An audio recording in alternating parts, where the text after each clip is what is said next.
पांडुरंगाचे वारकरी आपण आहात आणि मी देखील वारकरीच आहे.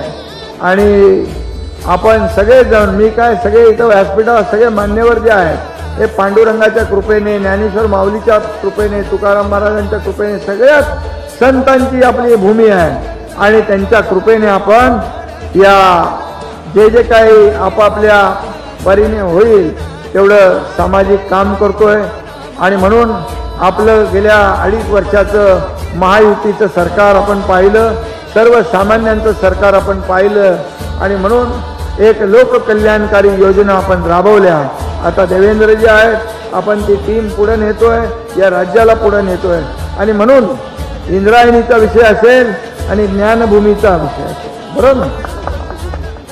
आणि ते 450 एकर तुमची जागा आहे आणि त्या 450 एकर जागेमध्ये आपण खूप चांगला मोठा आराखडा आपण करताय.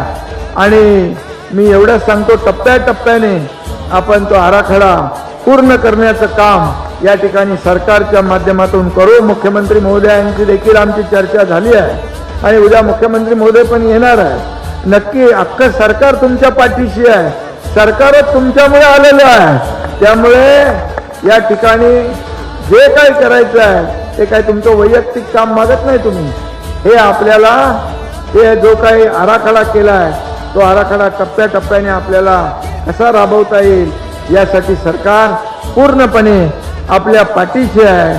मी आज हेच सांगतो की हे करण्याचं भाग्य जर आम्हाला लाभलं तर आमच्यापेक्षा भाग्यवान कोण असू शकतो. आणि म्हणून मी आपल्याला खूप मनापासून आज या ठिकाणी शुभेच्छा देतो.